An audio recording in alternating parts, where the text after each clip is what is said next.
할렐루야. 수요반에 오신 것을 환영합니다. 각 분단별로 대표들만 왔어요. 제가 보니까 정말 수요 강론을 사랑하는 분들만 왔어.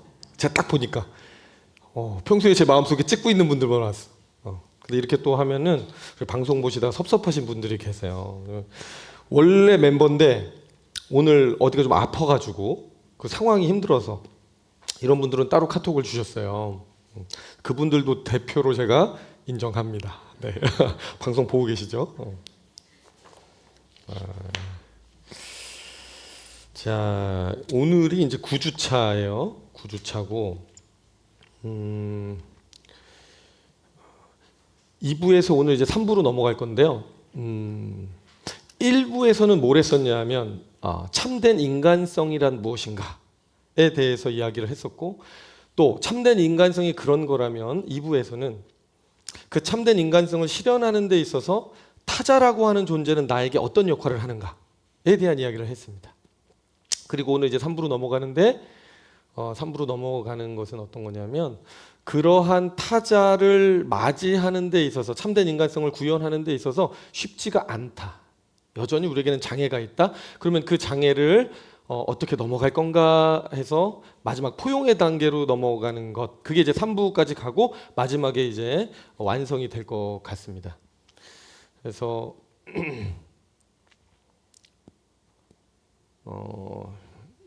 조금 정리를 해볼 필요는 있는 것 같아요. 자, 여러분, 조금 이게 안 되죠. 네, 해보겠습니다. 자, 인간성이란 무엇인가?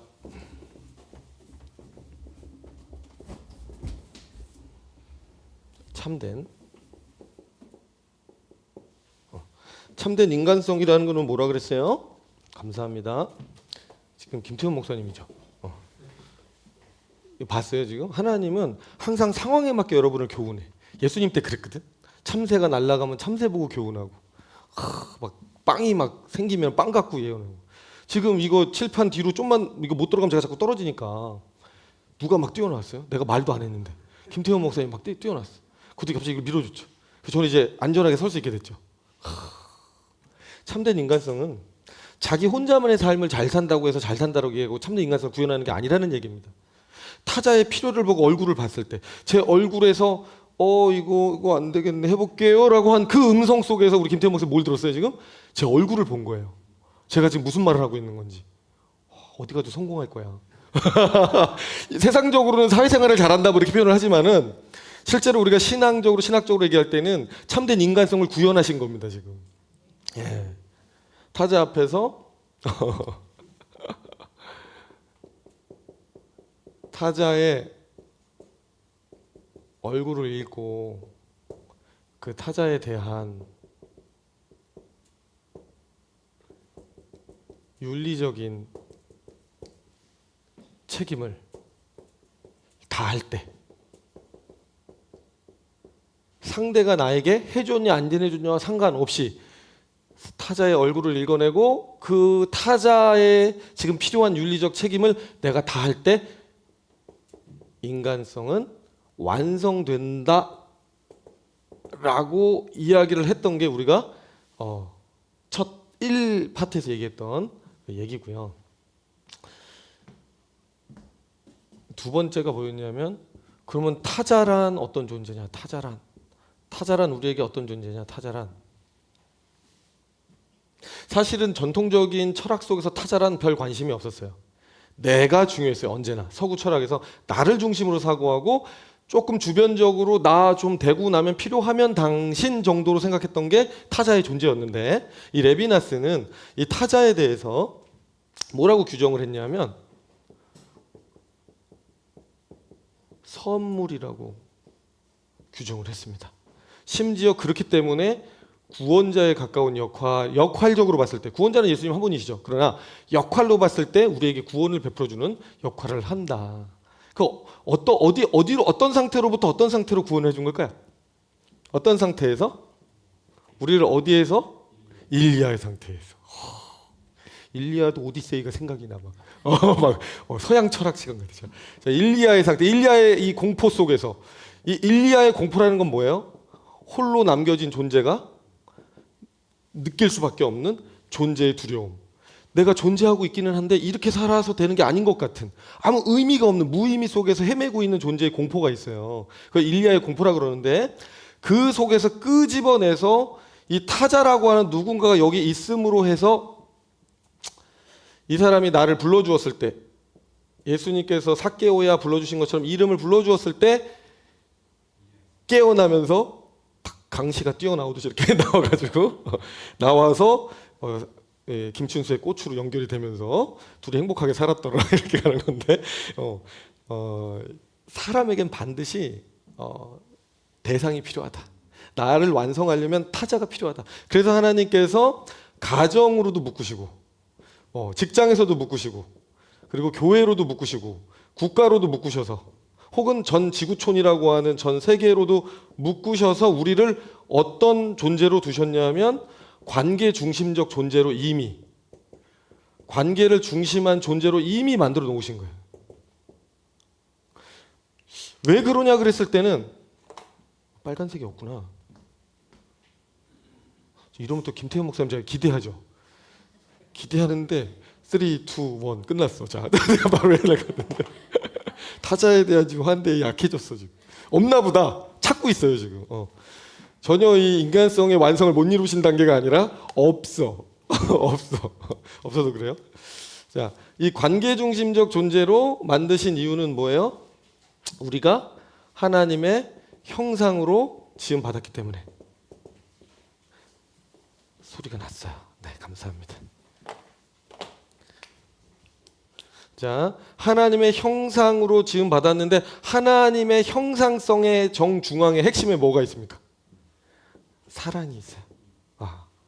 사랑밖에 난 몰라. 네, 사랑이 있습니다. 그런데 이 사랑은 절대로 혼자서는 이룰 수 없는 게, 사랑의 정의상 사랑은 혼자서는 할 수가 없는 거죠. 그죠?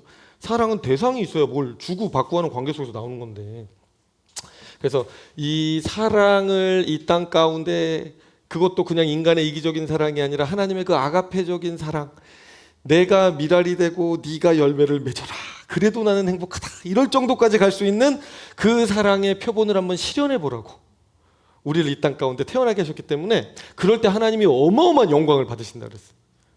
그럼 우리는 막 손해보는 것 같잖아요. 뭐야, 하나님만 영광 받고 난 맨날 미랄이야, 나는 죽어, 그냥 아주 갈아 넣어. 이것은 중생하지 못한 사람들이 하는 고민입니다. 다시 태어나지 못한 거야. 강씨가 아직 안 만들어서 안 태어나온 거야. 관에서 나와야 되는데 아직 안 나온 거죠. 이거는 나오게 되면 뭘 알게 되냐면, 말씀을 사랑함으로, 세상보다 말씀을 사랑함으로, 세상보다 예수를 사랑함으로, 하나님을 사랑함으로 어떻게 돼요?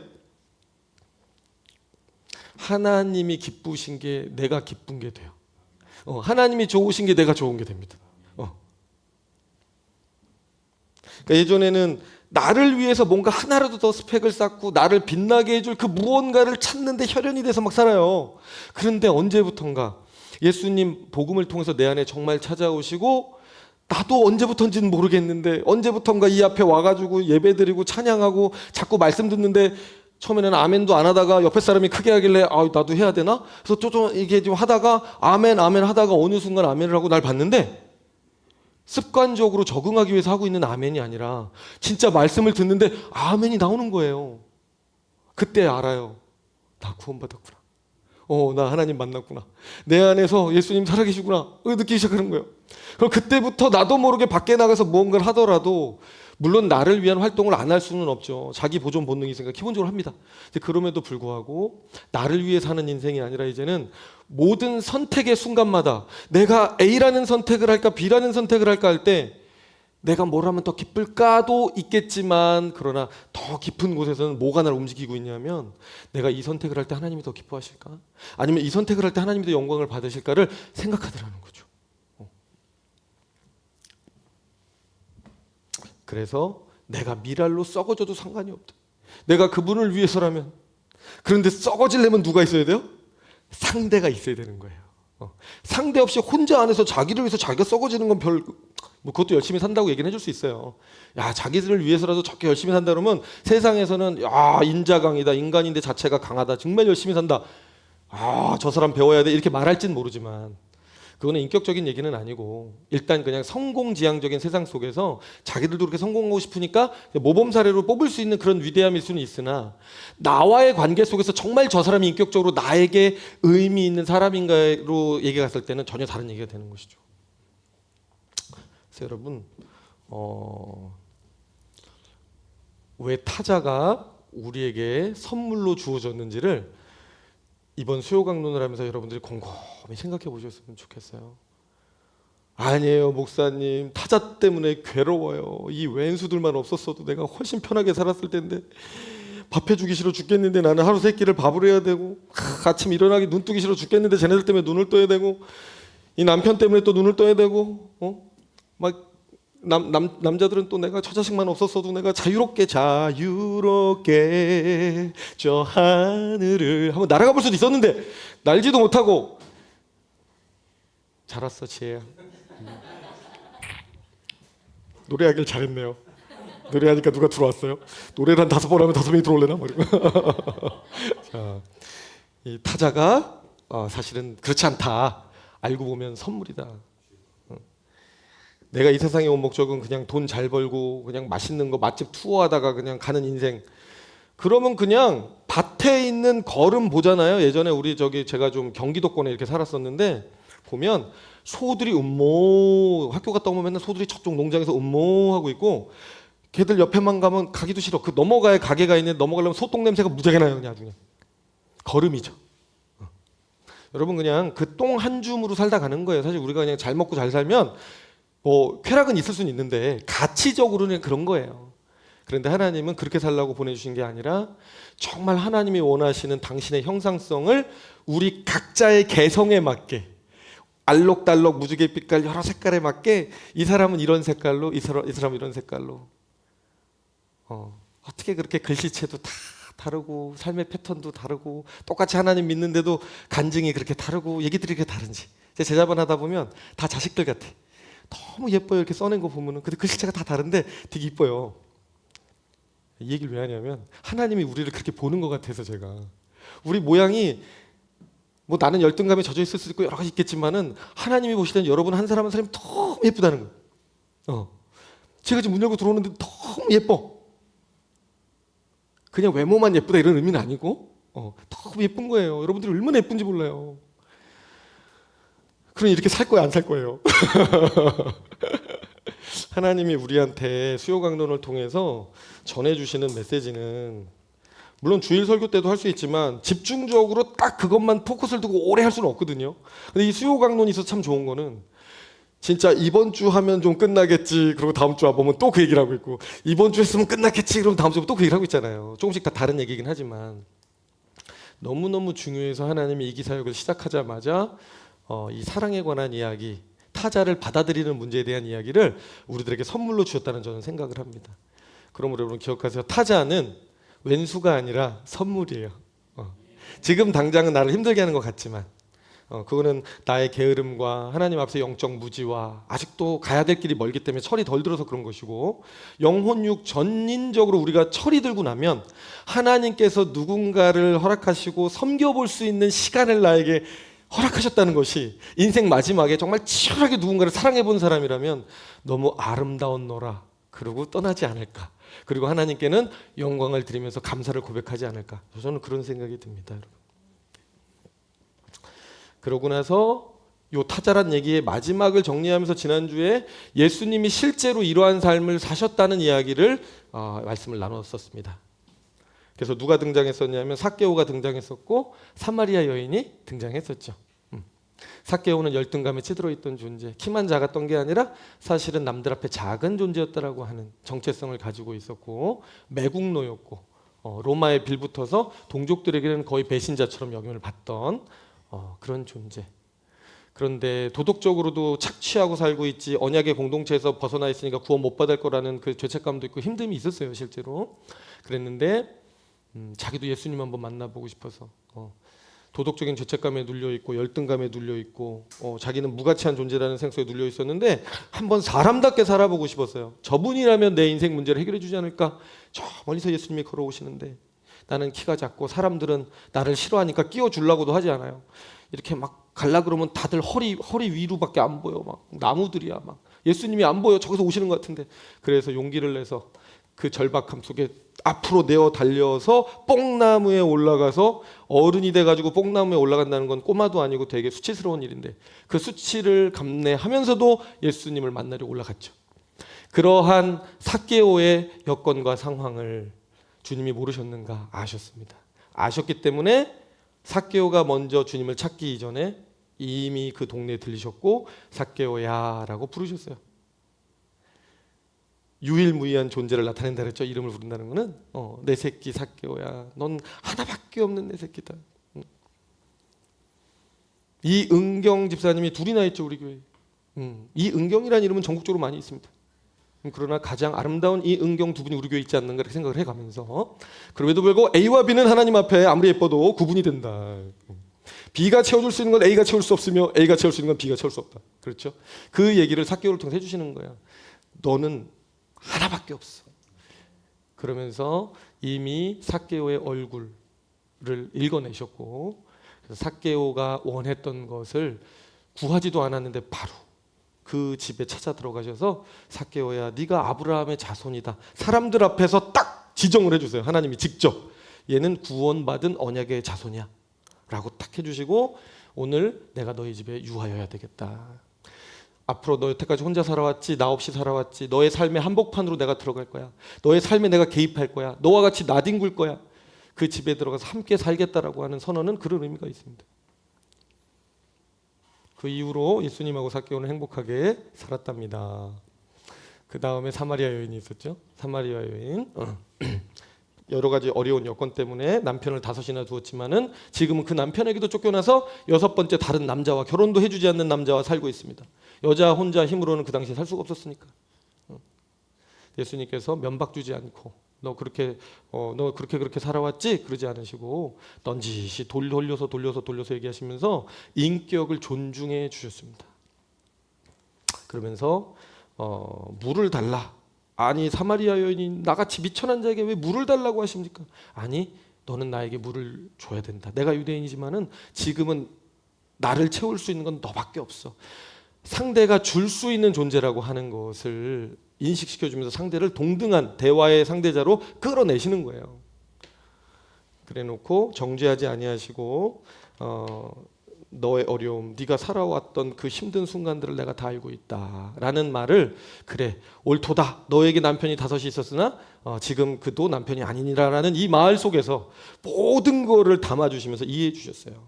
그러자 이 여인이 회복이 일어나고 그래서 삭개오도 변화가 일어나고 이 우물가의 여인도 변화가 일어났지요. 그래서 탐욕의 존재에서 누군가 나눌 수 있는 섬김의 존재로 삭개오가 예수님 만나고 신나가지고 변화가 되었고 이 우물가의 여인도 맨날 숨어 지내던 그 존재가 만천하에 자신의 존재를 드러내놓고 이 예수님을 전하는 증거자의 삶으로 바뀌었습니다. 수축돼 있던 자아가 밖으로 당당하게 나오게 되고 그래서 정말 하나님이 설계하신 사랑의 방식으로 누군가에게 접근해서 취약한 자리에 먼저 서고 질문을 하고 요청한다는 건 취약한 자리에 서는 건데 그렇게 했을 때에만 진정 영혼에는 변화가 일어나더라. 이게 지난 시간의 얘기였습니다. 자, 이제 오늘은 3부 이야기를 본격적으로 들어갈게요. 자, 타자는 선물이라고 했고 타자가 있어야 참된 인간성이 완성된다라고 했습니다. 그러면 이제 남은 거는 뭐예요? 예수님의 모델까지 보여드렸으니까 여러분이 예수님처럼 저와 여러분이 살면 되죠. 살면 돼요. 그런데 막상 이렇게 수요강론 들었을 때 참 좋은데 막상 집에 딱 가자마자 옆에 있는 사람을 보든 그 다음날 직장에 나가서 정말 내가 대하기 힘든 까다로운 직장 상사를 대할 때 마음이 어때요? 그렇게 타자에 대한 어떤 그 사람의 얼굴이 보이고 막 그게 될까요? 항상 보면 우리는 내 얼굴이 먼저 보여. 내가 받아야 되는데 지금 내가 더 힘든데 지금 당신은 하여튼 전혀 변화의 기미가 없어.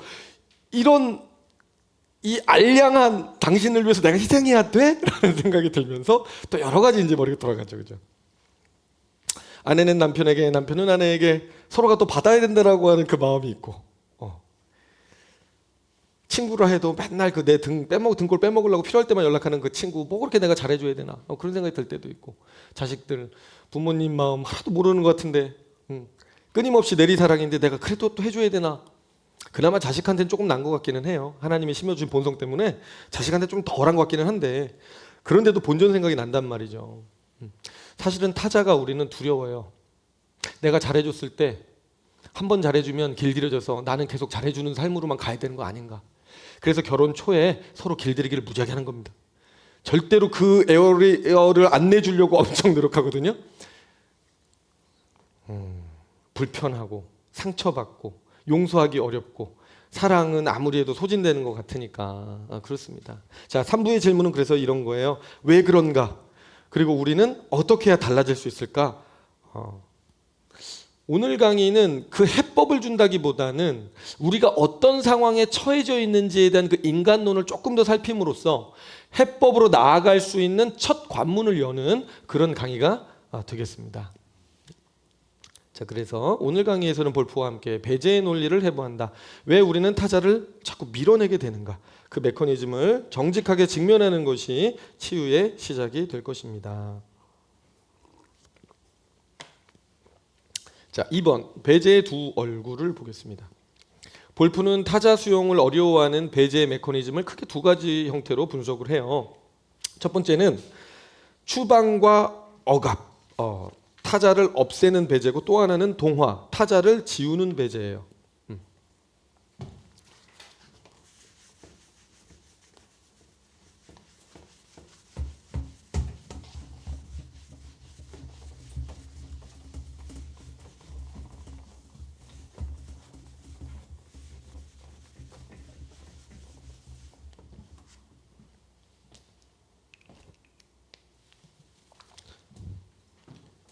우리가 배제를 하는 사람들을 배제하게 되는 그 패턴이 있는데 첫 번째는 추방과 억압이래요. 추방, 억압. 그리고 두 번째는 동화라 그러죠. 동화, 타자를 지우는 배제.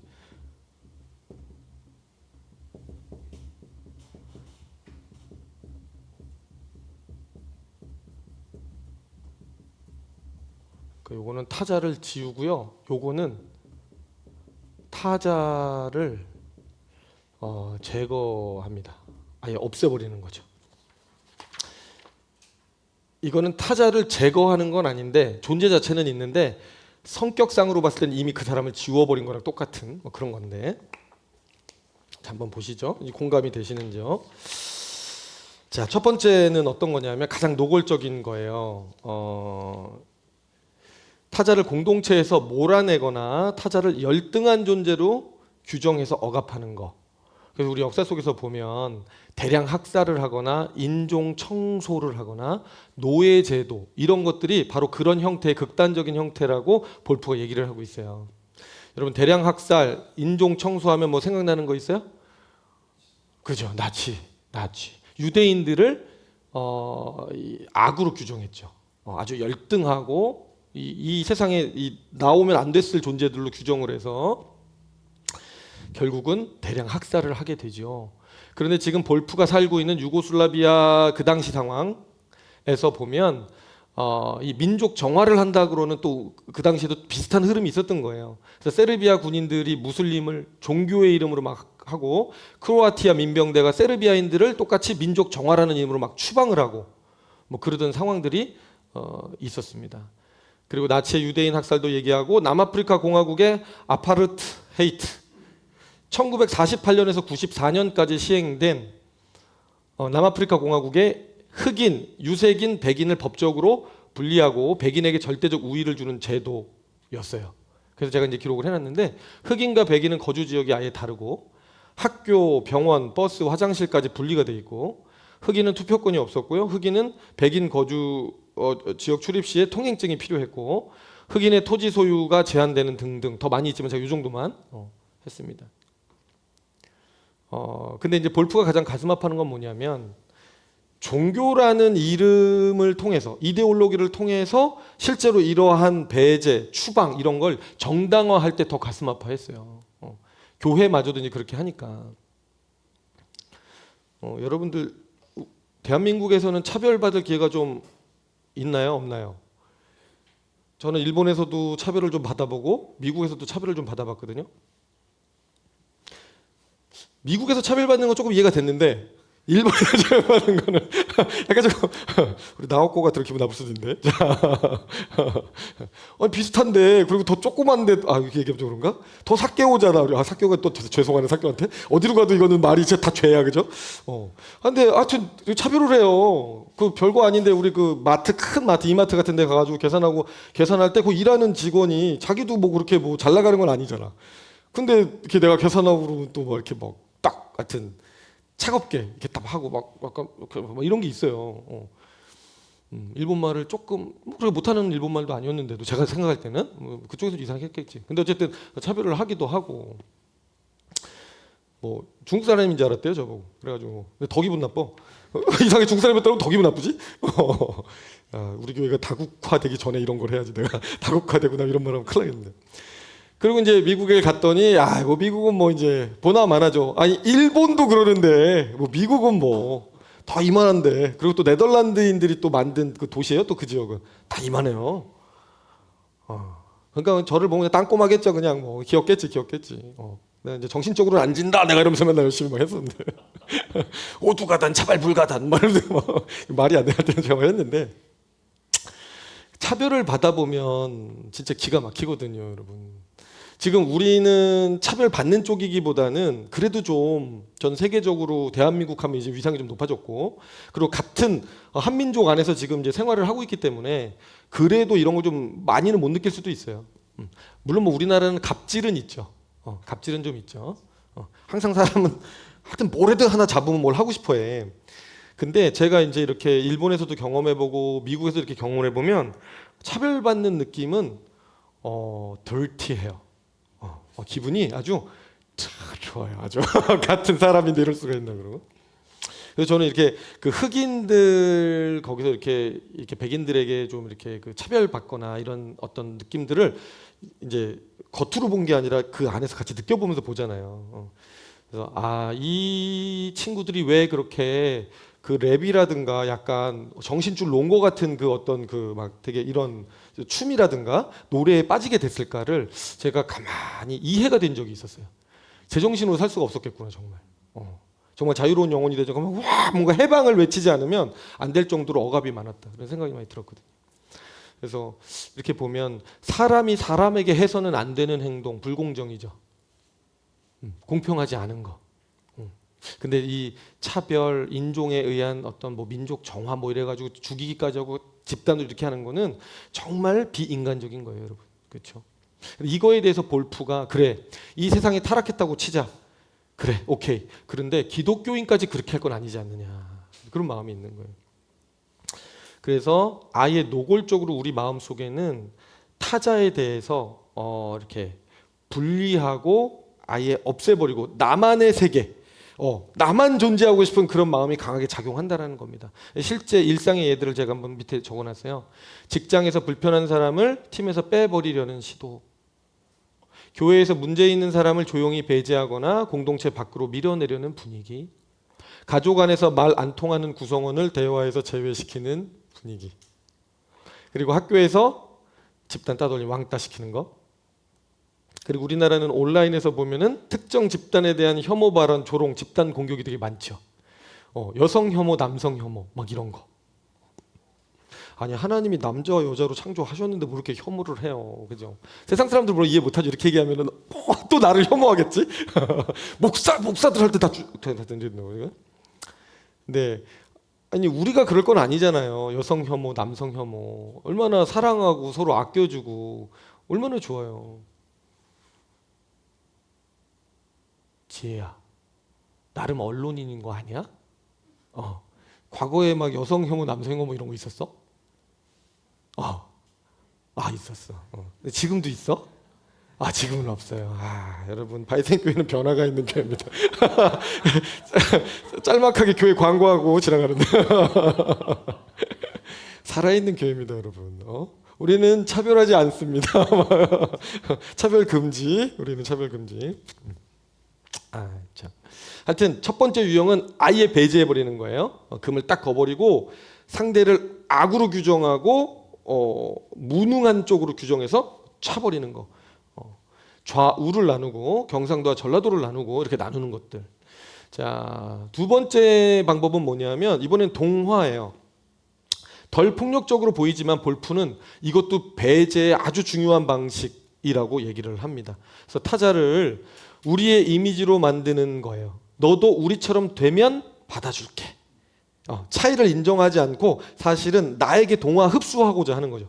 타자성을 지워버리는 거예요. 배제는 타자를 몰아내거나 타자를 자신의 이미지로 동화시키는 두 가지 방식으로 작동한다. 두 경우 모두 타자의 타자성을 지운다는 거에는 변함이 없다. 그러면서 식민지 시대 서구 열강의 강제적인 동화, 기독교 문화로 싹 다 바꿔버리죠. 이렇게 들어가 버리면. 그리고 미국의 멜팅 팟 문화, 이데올로기. 멜팅 팟이 뭐예요? 팟 안에, 항아리 안에 모든 걸 녹여가지고 이제 짬뽕을 시킨 거예요. 그래서 겉으로는 다양한 민족이 하나로 섞여서 새로운 문화를 만든다라는 구호 아래 사람들을 이렇게 독려하지만은 실제로 그 속에 들어가 보면 여전히 미국 중심적인 문화 안에서 모두를 끌어안고 있는 거. 그래서 영어만 사용하도록 해야 된다라고 압박을 가한다거나 아니면 원주민이나 흑인이나 아시아계의 문화는 주변화시킨다거나 미국인이 되려면 미국식으로 생각하고 행동해야 한다라는 이런 것들, 이런 압박이 있다라는 거죠. 근데 이런 심리는 어렵지 않은 것 같아요, 여러분. 그렇죠? 결혼 생활이 어려운 이유를 잘 생각해 보면 이거인 것 같아요. 제가 볼 때는 아예 추방시킨 건 이혼하자는 거고, 이혼하기의 전 단계는 뭐냐면 당신이 나의 룰을 따르지 않으면 나는 당신을 내 배우자로 인정하지 않겠어가 있는 거예요. 서로 그게 인정이 안 되니까 그게 될 때까지 서로 길들이기를 하는 거죠. 그래서 10년도 버텨보고 15년도 버텨보고 20년도 버텨보고. 장로님 몇 년 버티셨죠? 28년. 제 최고 선배세요. 존경합니다. 부부생활 28년 유지한다는 것은 이거는 정말 우리 장로님 한 장로님 몇 년이세요? 거짓말 하신 거 아니에요? 진짜로 50년 결혼생활 하셨어요? 28년은 뭐 아무것도 아닌데요? 자, 나오세요, 말했어요. 야, 이거 대단한 건데, 이거 대단한 건 정말 대단한 경력자인데. 원래 우리 강 목사님 좀 칭찬 해드리려고 그랬다가 여기서 눌려버렸어, 내가 지금. 눌려버렸어요. 그렇구나. 대부분 부부 싸움의 모든 원인은 잘 들어요, 우리 예성 형제. 이제 곧 실천해야 되는 건데. 스타일이 달라도 너무 달라요. 남자와 여자가 온 행성이 다른데. 남자와 여자만 다른 게 아니라 그 안에서 스타일 차이가 MBTI로 또 다르고 혈액형으로 다르고 애니어그램으로 한 18가지 또 다르고 그거 합산해서 곱하기로 가면 몇 대 몇인 것 같아? 몇 배까지가 안 맞아요. 몇 배까지가 서로가. 그럼 그걸 이제 맞춰가려고 그러면 생각보다 어려움이 많습니다. 제가 요즘에 부부 상담 또 사실 시작했어요. 이게 하면서 많이들 하고 있어요. 들어보면 아내 말을 들어보면요. 아내가 너무 이해가 돼. 그래서 내가 막 그래 저는 문제 없네. 남편을 만났어요. 들어보니까 너무 이해가 돼. 네가 무슨 죄가 있냐 막 이런 마음에 들고. 둘이 같이 왔어요. 둘이 천생연분이야. 내가 서로 마음이 이렇게 좋아. 그냥 서로를 이렇게 사랑하고 그러는데 뭐가 문제라는 거야 도대체. 물론 제가 이제 너무 잘하고 있어라고 얘기할 때 상대 쪽 입장을 무지하게 대변을 해주죠. 대변을 해줍니다. 아내에게는 남편 입장을 무지하게 대변해주고 남편에게는 아내 입장을 무지하게 대변을 해줍니다. 어느 수준까지 해주냐면 비록 당신은 아내가 아니지만은 남편이지만은 자 거의 빙의가 되는 수준으로 아내의 마음속에 들어가서 아내가 왜 그럴 수밖에 없는지 한번 이해해봐라. 그럴 수 있겠네요. 이렇게 또 이제 아내한테 가서 남편이 무슨 죄가 있냐 잘 봐라. 이렇게 보면은 남편이 더 나빠 보이지만은 남편은 이런 마음으로 이런 행동 규칙을 갖고 살고 있는 거예요. 얼마나 최선을 다하는지 모르는데 자 어떻게 이해가 돼요? 그러면 그랬군요. 그러더니 둘이 와서 되게 행복한 모습을 보이더라고요. 그래서 내가 참 신기하네. 별거 하지도 않았는데 이렇게 또 행복하고. 그래도 조율의 기간은 반드시 거칠 겁니다. 그 부부도 제 생각에는. 그렇죠. 여러분 우리는요 은연중에 사랑하는 상대 당신 아니면 죽고 못 살아요라고 한 상대에 대해서도 이제 가족이 되고 나면 나라고 하는 이 어떤 에어리 안에 들어오고 나면요 폭력을 행사하기 시작해요. 하나가 되어야 한다라고 하는 숭고한 어떤 그 하나님의 명령을 지킨다는 그 미명하에 사실은 그때부터 나에게 맞추라는, 나에게 맞추지 않으면 당신을 받아들이지 않겠다라고 하는 아주 강력한 배제를 시작합니다. 이거 폭력이에요, 여러분. 지금 여러분 가만히 보면 첫 번째 배제든 두 번째 배제든 어디서 제일 많이 보는 거예요? 우리 중고등학교 때 일진들이 하는 게 딱 이거예요. 첫 번째 배제는 아예 껴주지도 않는 거. 너는 아웃이다. 아웃이다.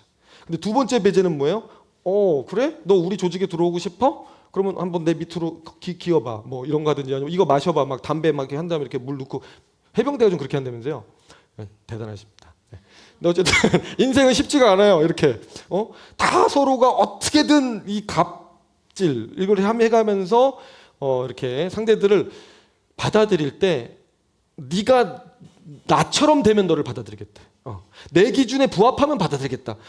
한마디로 하면 결국 뭐예요, 여러분? 타락의 증상, 자기중심성. 자기밖에 몰라요. 사람은 정말 자기밖에 몰라요. 그렇게 사랑한다 그러는데 자기밖에 몰라요. 그래서 밑에 보시면 교회에서도 새 가족이 오면 우리 교회 스타일에 빨리 시간 드릴 테니까 빨리 적응하셔야 됩니다. 그래 우리 교회 좋은 교회 오셨으니까 빨리 적응하십시오. 빨리 이런 느낌 들을 수 있다는 거예요. 자, 부모가 자녀에게 가슴 아프더라고요. 이거 적는데 내가 원하는 진로, 내가 원하는 성격으로 바뀌어야 인정해 줄게라는 사인을 우리 자식들한테 보내고 있는 거죠.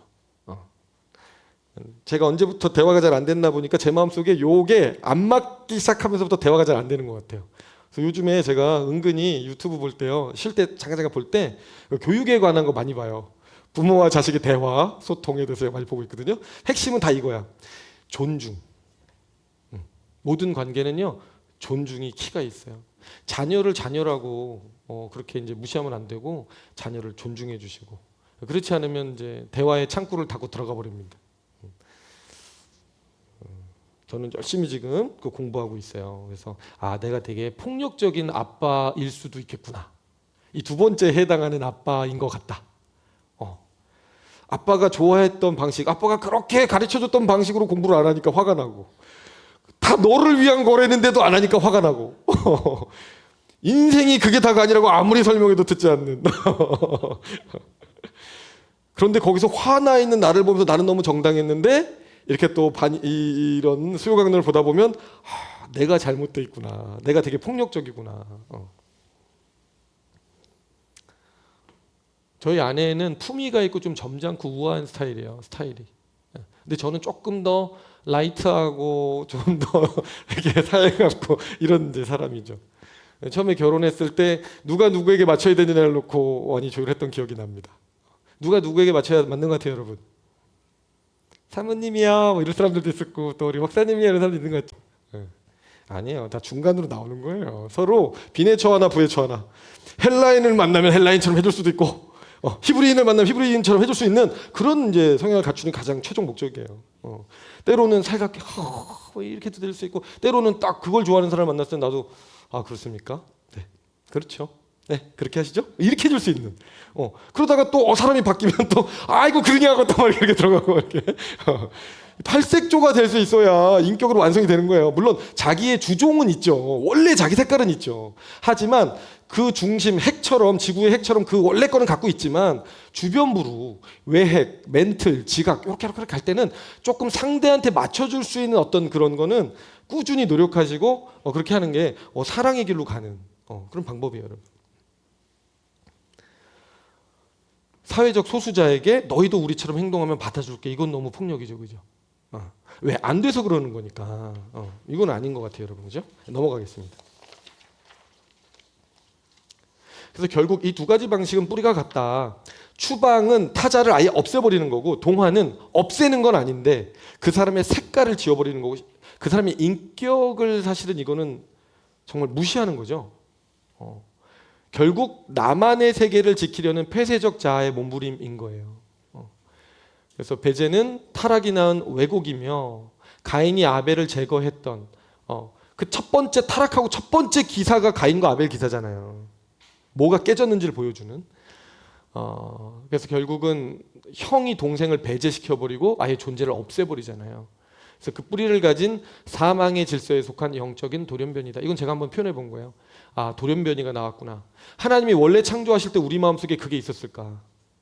원래 우리 마음속에 상대를 보면, 사람을 보면 좋아하고, 막 강아지들이 사람 보면 너무 좋아하죠. 막 꼬리 흔들고 막 그러죠. 원래는 저는 사람이 사람을 보면 그래야 된다고 생각해요. 하나님이 분명히 그렇게 만들었다고 생각해. 그런데 사람이 사람을 보는데 경계하고, 사람이 사람을 보는데 더 들어오지 마. 내가 들어가기 전까지 들어오지 마. 이런 마음이 든다는 거는 뭔가 우리 안에 왜곡이 일어나고 고장난 부분이 생겼다는 거, 뭔가 결여가 있다는 거죠. 그런 생각이 들었어요. 자, 배제의 심리적 뿌리. 그렇다면 왜 우리는 배제할까요? 볼프는 세 가지의 심리적 동인을 분석해서 이야기를 해요. 첫 번째는 오염의 공포예요.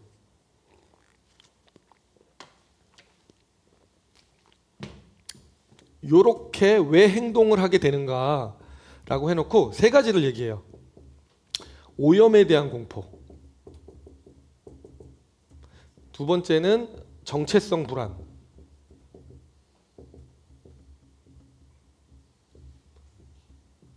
세 번째가 뭐죠? 소유와 권력에 대한 욕구, 욕망. 요 세 가지로 이제 얘기를 하는데,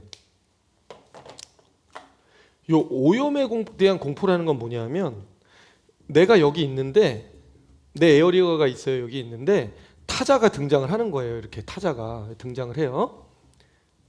근데 이 타자가 나에게 접근해 오는데 여기서 뭘 느끼냐 하면, 내가 이 사람과 가까이 지내면 이상해지겠다. 내가 더러워지겠다. 내가 오염되겠다. 라고 느끼는 거예요. 그래서 배제하게 된다는 거거든요. 첫 번째 경우는. 어떤 경우가 그럴까요, 여러분? 제가 한국에 와서 저희 하율이랑 하음이 이제 학교 보내고, 하율이가 먼저 학교를 갔는데, 가고 났는데, 이상한 말들을 좀 많이 하기 시작했어요. 우리 하율이 되게 착한 아이였는데, 영어 아니면 한국어는 되게 순수한 말밖에 못하는. 그런데 영어 플러스 한국어에 이상한 말들이 들어오기 시작했어요. 이 말 표현해도 되나 모르겠다 이거. 며칠 전에 막 신나게 얘기를 하다 엄마한테 너무 재밌는 얘기를 하고 막 얘기를 해주다가, 엄마 있잖아, 그 친구가 먼저 아가리를 털었는데 엄마. 그날 우리 하율이 사망 선고 받을 뻔했습니다. 제가 옆에 타고 있다. 뭐 임마 내가 말했더니, 아니 뭐라고 했어 너 지금? 그랬더니 아니 아가리를 털었다고요. 세 번을 반복하더군요. 그 얘기는 뭐냐면, 하율이에겐 이 아가리를 털었다라는 표현이 전혀 나쁜 말이 아닌 거예요. 그냥 친구들끼리 he says, 뭐 he said 이런 거예요. 그가 말했습니다. 이런 건 거예요. 제가 충격을 받아가지고 너무 아빠가 흥분하니까 놀랬어. 하율이가. 아니 너 임마 네가 목사님 아들아니냐 내가 말했더니, 그래놓고도 또 반성했지. 제발 이런 말 하지 말기로 다짐했는데 또 목사님 아들이란 말을 해버렸네 내가. 와, 아가리가 왜 나빠요 아빠? 근데 갑자기 설명하려니까 설명이 잘 안 되는 거예요. 임마 아가리가 임마 아가미 이상하지 않아. 이거 설명이 되게 어렵더라고요. 근데 그리고 터는 게 뭐냐 임마, 터는 게. 내가 했더니 터는 게 왜 나쁘다는 거야, 터는데. 그래서 내가 야, 이 맹모 삼천지교가 맞구나. 내가 이제 어디서 교육을 시키냐 했더니 이렇게 달라지는 거구나. 다시는 그 소리 못하게 이제 하기는 했죠. 엄마 운전대 돌릴 뻔했잖아. 막 엄마 막 흥분하고 막 아빠 옆에서 막 하고 하음이 옆에서 막 웃어. 계속 웃어. 하음이 막 계속 웃고 막 하면 재밌는 거죠. 하율이면 혼나면 되게 재밌어하거든요. 이렇게 혼나고 이렇게 재밌어하고. 야, 진짜 제가 무슨 애기 들었냐면, 뒷주설 좀 해봐라. 지금 어떤 친구들하고 친하게 지내나 이거 지금 보니까 얘네 약간 안 좋다 내가 분위기가. 응? 그런 공포가 오염의 공포예요. 우리 자식을, 이 순결한 우리 자식을 저런 더러운 놈들이 와서 때를 묻히는구나. 정신적으로 더러운 것도 더러운 거니까. 행동이라든가 어떤 언어라든가 이런 거에 있어서 어떤 룰이 서로 안 맞는 거야. 언제부턴가 약간 애들이 늦게 들어오고 자꾸 이렇게 늦게 들어와도 전혀 우리 집은 되게 원래 통금 시간이 명확했거든요. 미국 있을 때는. 당연하죠. 차 없이 어디 갈 수가 없어. 밖에 나가질 못해요. 얼마나 착했겠어요. 들어오고 모든 통제가 가능해. 리모컨에 거의 리모컨 딱 들어와 시간 되면. 한국으로 하니까 집에 안 보여.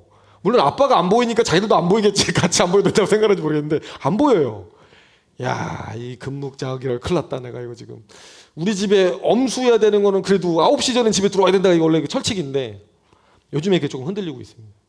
속으로 생각하는 거죠. 오염되고 있네. 큰일 났네. 오염되고 있다. 큰일 났다.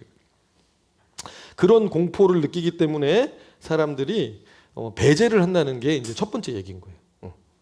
그러면 두 번째 얘기는 뭐냐? 정체성의 불안. 타자의 존재가 나를 위협한다. 이 두 번째는 뭐냐면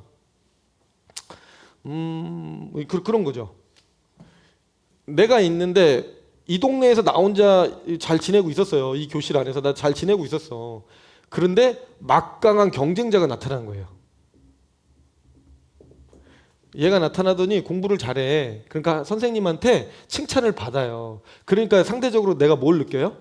나는 좀 모자란가 보다를 느끼기 시작해요. 그리고 이 친구가 친구들한테 인기도 많네. 운동도 잘하고 막 노래도 잘하고 다 잘해. 아주 리더십도 있고. 친구들로부터 인기가 많아. 상대적으로 자기는 어떤 게 돼요? 상대적으로 인기가 좀 없는 존재? 조금 사람들에게 사랑받지 못하는 존재라는 의식을 남들이 뭐라 그러지 않았는데 자기 스스로 갖게 되는 거예요. 즉 쉽게 얘기하면 이제 시기와 질투가 들어오는 거죠.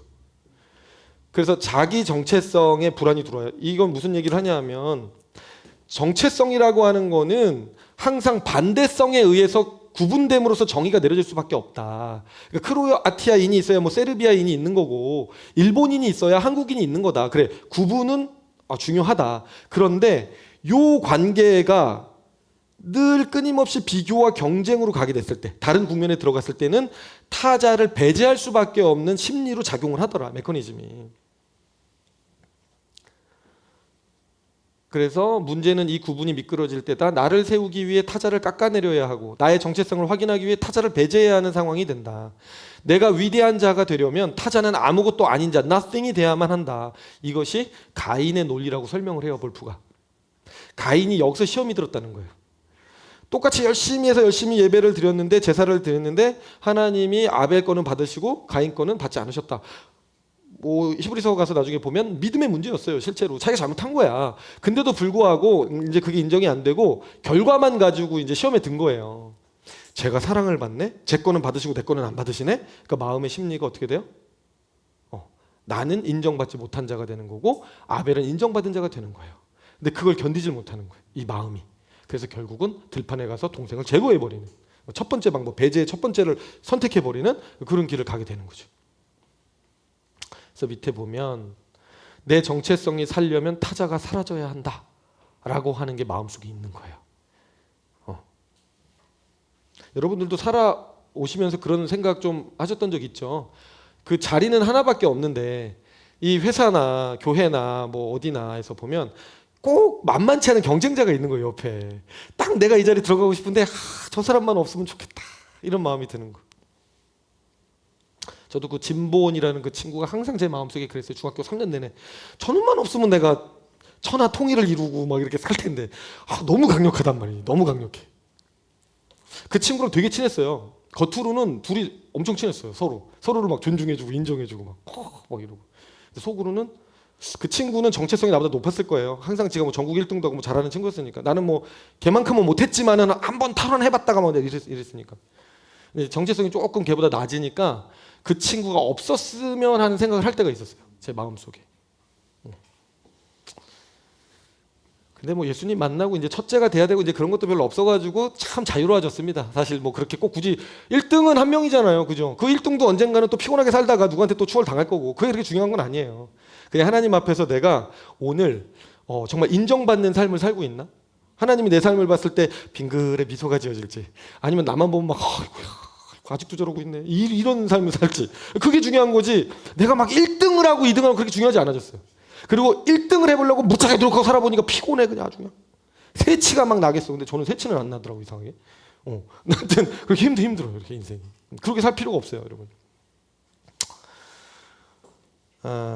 세 번째는 그러면 뭐냐? 세 번째는 여러분들이 다 잘 아는 거. 이거는 뭐냐면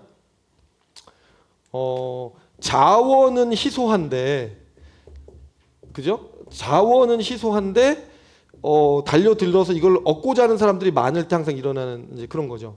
그리고 같은 하늘 아래 태양이 둘이 있을 수는 없는 거죠. 여기도. 그 상대가 있으면 와서 내 거를 뺏어갈 것 같은 그 마음이 들 때, 그 상대를 제거하고 싶은 마음이 있다는 거예요. 우리 마음속에. 더 많이 차지하고 싶은 거. 실제로 북미의 원주민들에게 학살을 했던 걸 대표적 사례로 드는데, 원주민을 악마화해서 이데올로기로 악마다, 저들은 악마다 이렇게 해가지고 영적인 의미를 부여해서 결국 추방하고 죽여버리고, 그 토지 경쟁에서 이 백인들만, 자기들만 여기를 차지하려고 했던 그 안타까운 역사. 그게 바로 이런 것 때문에 그렇다. 그래서 이사야서 5장 8절 한번 같이 읽어볼게요. 시작. 가옥에 가옥을 연하며 전토에 전토를 더하여 빈틈이 없도록 하고 이 땅 가운데에서 홀로 거주하려 하는 자들은 화 있을진저. 이게 무슨 말입니까? 가옥에 가옥을 연하여 전토에 전토를 더하여 빈틈이 없도록 하고. 욕심쟁이라는 거예요. 이 땅 가운데 내 집을 계속 옆에 또 집 짓고 또 집 짓고, 요즘에 주택 뭐라 그러지 그거? 주택 여러 개 소유한 사람들 지금 이제 대출 연장 안 해준다고 그래가지고 이제 나라에서 다 뱉어내게 하려고 지금 그러고 있죠. 성경적인 것 같긴 해요. 한 명이 하나만 갖고 있으라는 얘기. 하나님이 자꾸 있는데 또 가지려고 그러고 또 가지려고 그러고 또 가지려고 그러고, 이 밭을 더해서 빈틈이 없도록 하고 이 땅 가운데서 홀로 거주하려 하는 자들은 화 있을진주. 하나님 마음이 아니라는 거예요. 그게. 그래서 이 욕망이 경제적 사회적 동인이긴 한데, 배제에 그리고 실제로 배제의 언어는 이 욕망을 은폐하려는 이데올로기적 도구가 된다. 원주민들은 악마야 라고 이런 식으로 막 낙인을 찍어서 사실은 자기들이 갖고 싶은 욕심 때문인데 포장을 해서 다른 사람을 배제시켜 버리는 거예요. 그래서 일상에서 예를 보면 직장에서 경쟁자를 몰아내기 위해서 문제 인물로 낙인 찍는 거. 저 사람 문제 있어. 이상하지 않니? 막 이러는 거 있잖아요. 되게 정상적이고 괜찮은 사람인데 이상하지 않아? 난 좀 이상한데? 너는 괜찮아? 저 사람 좀 이상해. 늦게 오는 거 봐. 이상해. 막. 왜 다 같이 붕어빵 먹어도 팥빵을 먹는데 자기 혼자 저 노란색 들어간 거 왜 저거 먹어? 이상하지 않아? 예를 들면 이런 거. 말도 안 되는 거 가지고. 근데 사람이요 신기해요. 한 사람이 자꾸 그 사람을 그러잖아요. 그러면 사람이요 약간 이상하게 느껴져요. 분명히 내가 볼 때 아닌데도 특히 영향력 있는 인물일 땐 더해. 이게 그 드라마 사극 보면 여인 천하 보면 막 다 이런 거야. 하여튼 데뷔마마가 막 돼서 손 쓰고 막 해가지고 막 이렇게 하면은 하여튼 다 치졸하고 아주 인생이요, 그죠? 그래서 그 누가 던진 돌에 금붕어는 그 잉어는 눈탱이가 분대잖아요. 그 고려가요인가 그거예요. 나는 잘못한 게 없는데 자꾸 여론을 만들어가지고 사람 이상하게 만드는 거야. 참 이 나쁜 사람들 같으니라고. 근데 자기 욕심인 거죠. 다 자기가 중요해서 그래. 핵심은 이 두려움도 결국은 다 자기 때문에 그런 거잖아요. 자기가 살고 싶어서, 자기가 각광받고 싶고 영광받고 싶어서. 하나님과의 관계가 올바르지 않아서 그래요. 사실은 다 보면 교회 안에서도 자신의 영향력을 지키기 위해 다른 리더십을 배제하는 거. 어떤 자리가 욕심이 나는데 저 사람이 이번에 이리로 들어올 것 같단 말이야. 그 사람을 자꾸 폄하해서 내가 이 자리에 들어가려고 공작을 꾀하는 거. 바이센교회 17년 역사에 이런 일은 없었습니다. 저는 그렇다고 믿습니다. 아멘. 억지로 대답을 받아냈나요? 속으로 다 고해성사로 오세요. 혹시 있으면 나한테 찾아와. 우리는 고해성사를 인정하진 않지만은 목양실로 오세요. 자, 이 기사역에는 그런 일은 엄벌에 처할 겁니다. 포청천 아시죠? 포청천. 홍장원 알아요? 엄격하게 다룰 겁니다. 이런 문제에 대해서는 저는 사랑이 많지만은 사랑하기 때문에 그런 걸 엄격하게 된다고 생각하는 사람입니다. 제가 부드럽다고 저를 가볍게 보시면 안 돼요. 자, 집단이 더 많은 자원을 독점하기 위해 약자를 주변으로 밀어내는 경우, 뭐 이런 것도 마찬가지고요. 자, 4번 꾸며진 무고함, contrived innocence. 말이 어렵다. 위장된, 인공적으로 만들어진 무죄함이라는 뜻이거든요. 우리는 자신의 배제를 보지 못한다라는 얘기를 이제 하고 싶은 건데, 여기에 하나 더해서 꾸며진 뭐라고요? 무고함이라고 했어요. 자, 꾸며진 무고함, 설상가상이라 그러는 거예요. 이게 뭐냐면 자신이 배제를 했는데 상대방을 자신이 배제를 했는데 이 배제를 한 거에 대해서 인정을 하지 않는다는 거예요. 사람은 자기가 왕따를 시켜놓고 자기가 왕따 시키지 않았다라고 얘기한다는 거예요. 그리고 아예 기억도 잘 못해. 이 학폭을 한 사람들은 자기가 준 고통에 대해서는 잘 몰라요. 받은 사람만 알지. 근데 이게 왜 그러냐? 왜 그러냐? 이것도 다 이기성이죠, 사실은 알고 보면. 그래서 볼프가 이 부분에 대해서 아주 날카롭게 지적을 해요. 가해자의 자기 기만이 첫 번째인데, 가해자는 늘 보면 자신의 잘못을 부정하거나 나는 그런 적 없다, 변명하거나 어쩔 수 없었다, 그래놓고 한술 더 떠서 오히려 내가 피해자다, 내가 당했다, 이렇게 이제 나가는 거죠. 그래서 볼프가 이런 명언을 남깁니다. 죄의 핵심에는 죄 의식을 견디지 못하는 완강한 거부가 있다. 이게 무슨 말일까요? 죄의 핵심에는 왜 우리가 이렇게 변명을 하고 자기 부정을 하고 하게 되냐라는 거죠. 심지어 자기가 피해자다라고 피해자 코스프레까지 하게 되느냐? 자기도 알기 때문에 그런 거예요. 이 죄인이라는 건 사실 아는데 이 죄의 무게를 하나님 앞에서 견딜 수가 없는 거예요, 자기가. 그러니까 그걸 인정해버리면 죽는 거야, 자기 존재가. 어떻게든 이것만은 피하려고 이렇게 피하고 이렇게 피해서 상대에게 화려한 언변으로 자기가 죄인이 아니라는 거예요. 네가 진짜 악하죠. 네가 죄인이다. 너 때문에 내가 이렇게 됐다. 이렇게 나온단 말이에요, 이게.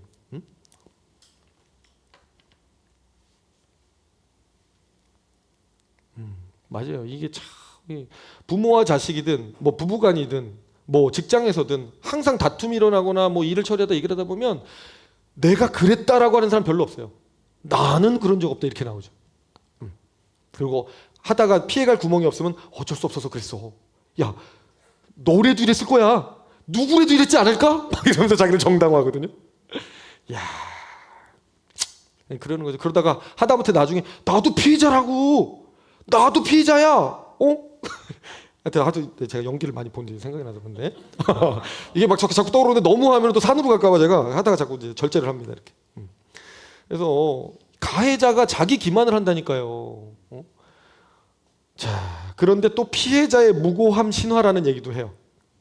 사실 피해자도 무고한 것만은 아니다라는 얘기를 해주고 싶은 거예요. 가해자보다는 낫지만 피해자도 무고하다고만 말할 수는 없다. 왜냐하면 진흙탕 싸움이 되기 때문에. 이 죄 악의 구조가 이미 세상은 그렇게 짜여져 있기 때문에. 피해자도 피해를 받는 순간에 알지 말았어야 했을, 느끼지 말았어야 했을 악에 연관된 감정들을 느끼게 되고 파열이 일어나면 복수심이 됐든 상처가 됐든 나쁜 마음이 시작되면 이미 그걸 갖는 순간 오염이 되는 거예요. 악해지는 거예요. 물드는 거예요. 그래서 어쩔 수 없는 2차 보복으로 넘어갈 수밖에 없고, 그러다 보면 한 놈이 때렸지 또 때렸지 맞았지 때렸지 때리다 보면 누가 잘못했는지 모를 정도의 혼돈 상황으로 들어간다. 그러면 나중에 피해자는 좀 억울하지. 시작은 가해자 때문에 된 건데 사실은 나는 그럴 마음이 없었고 너 때문이었다고 말하고 싶지만 이쪽에서는 뭐라 그래요? 그래 그랬다 할지라도 그 다음에 보복할 때 네가 나한테 한 건 더 심한 짓을 많이 했기 때문에 너도 죄인이야, 이렇게 들어가죠.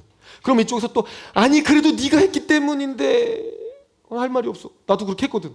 그러면서 나중에 결국 와, 걸려들 줄 말아야지. 걸려들면 죽는 거구나. 이런 이제 생각을 하게 되는 거죠. 그 얘기를 볼프가 아주 적나라하게 책에서 하고 있습니다. 피해자가 고통을 당한 것은 사실이다. 그러나 볼프는 냉혹하게 묻는다. 갈등이 깊어지고 그 역사가 쌓이면서 어제의 피해자가 오늘의 가해자가 되는 일이 반복된다. 피해자와 가해자는 서로를 통해 서로 안에 얽혀 있다. 이것이 악의 가장 사악한 측면이다. 즉 폭력은 한쪽만의 문제가 아니라 서로의 존재를 통해서 서로 안에 흔적을 남기고, 이 흔적, 이게 가슴에 와닿았습니다. 흔적을 남기고 그 흔적이 다시 폭력을 낳는다. 가해자는 피해자를 통해 죄책감, 부정, 자기 부정을 하니까 자기 기만을 배우게 되고 또 하나의 악이 탄생한 거죠. 피해자는 가해자를 통해서 분노, 두려움, 보복의 충동을 학습하게 되는 거예요. 이 지점이 가슴 아픈 거예요. 배우고 이 둘은 이제 서로를 통해 악의 구조 속에 들어가서 얽히게 된다. 여러분들 예전에 보면 어린이 대공원에 다람쥐통이라고 있는데 알아요? 다람쥐통 막 돌아가는 거 알아요? 이렇게 계속 돌아가는 거 이거 알아요? 돌아가는 거. 죄에 한번 얽히면 그렇게 돌아가는 거예요, 여러분. 막 돌아가는 거예요. 근데 개인에게서만 아니라 집단적 차원에서도 그렇게 된다. 5페이지입니다. 그래서 집단도 타자에게 행한 폭력에 대해서는 이렇게 나온다는 거예요. 어쩔 수 없었던 거다. 자기 방어였던 거다라고 얘기한다. 그리고 타자가 자신에게 행한 폭력에 대해서는 용서할 수 없는 거 근본 악으로 규정하고 대대적인 복수를 가하려고 이제 준비를 하죠. 그래서 이렇게 표현해요. 우리는 모두 자신이 행한 폭력보다 자신이 당한 폭력을 더 선명하게 기억한다. 이 비대칭적 기억이 배제를 지속시킨다. 즉, 이 땅 가운데 배제가 사라지게 하지 않는다라고 하는 거죠. 근데 여러분 생각해보면 이거는 너무 당연해요. 왜 이 비대칭적인 기억, 이 왜곡된 기억에 남을 수밖에 없을까? 사람은요, 자기가 받은 것밖에 기억을 할 수가 없어.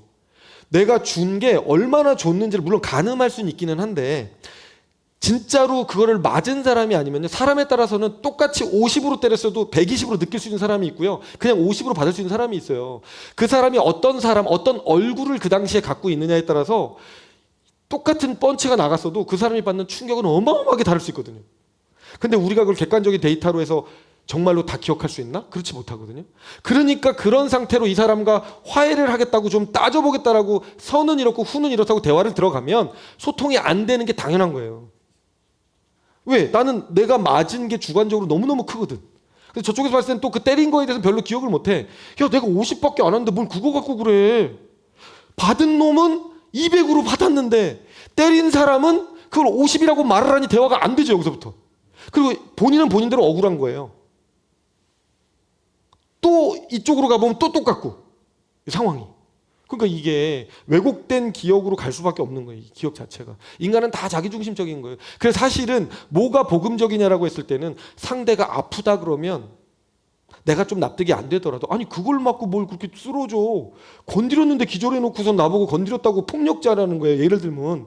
그렇지만 그럼에도 불구하고 올바른 대화법, 크리스찬의 상대를 존중하는 대화법은 뭐냐면 상대가 쓰러졌으면 여겨주는 거예요. 그렇게. 아, 상대는 쓰러질만 했나 보다. 나는 요렇게 했는데 내가 그 상대가 아니니까 요렇게 맞았는데도 그날 거의 영양실조 거의 돌아가시기 직전이었을 수 있잖아. 그럼 이렇게 건드렸어도 쓰러질 수 있는 거예요. 그렇다 그러면 그냥 그렇다고 이해해 주자는 거예요. 원래 볼프가 얘기하는 건 아니지만은 제가 지금 갑자기 감정이입이 되면서 그렇다면 그렇게 해주자는 거예요. 정말로. 그러면 우리는 행복한 세상에 살 수 있어요. 서로가. 아, 쓰러질만 했냐? 아, 미안하다. 나는 정말 몰랐다. 나는 정말 이건데 그래도 쓰러질만 했구나. 그래, 쓰러질만 했구나. 이렇게.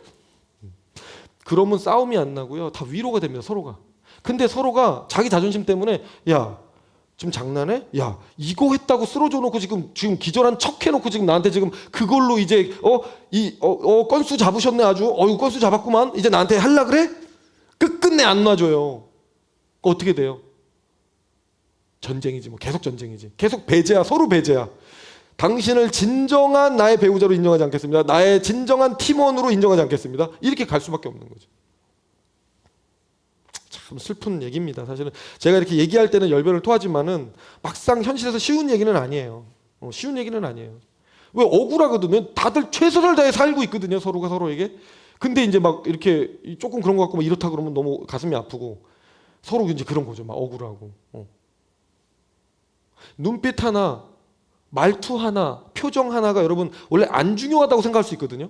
사랑하는 사이에서 말투 하나, 표정 하나, 눈빛 하나 뭐 그렇게 중요해. 이미 내가 당신 사랑하는 거 알고 서로 알면 쌤쌤이지 이러고 살 수 있잖아요. 근데 그렇지 않아요, 여러분. 가까운 이웃일수록 더 신경 써야 된다. 부모님에게, 자녀에게, 내 배우자에게 뭐 밖에서는 알아서 잘할 거야. 밖에서 시키지 않아도 돈 받아야 되니까. 일본 가면 얼마나 잘하는 줄 알아? 하이 와카리마시다. 완전 그냥 야, 진짜 일본 사람들은 그건 배워야 돼. 내가 진짜 크리스찬으로서 그건 배워야 돼. 지나간 일도 기억해서 고노마에와 아리가또 고자이마시다. 고노마에가 요 앞전에란 뜻이에요. 요 앞전에 그렇게 해주신 거 너무 감사합니다.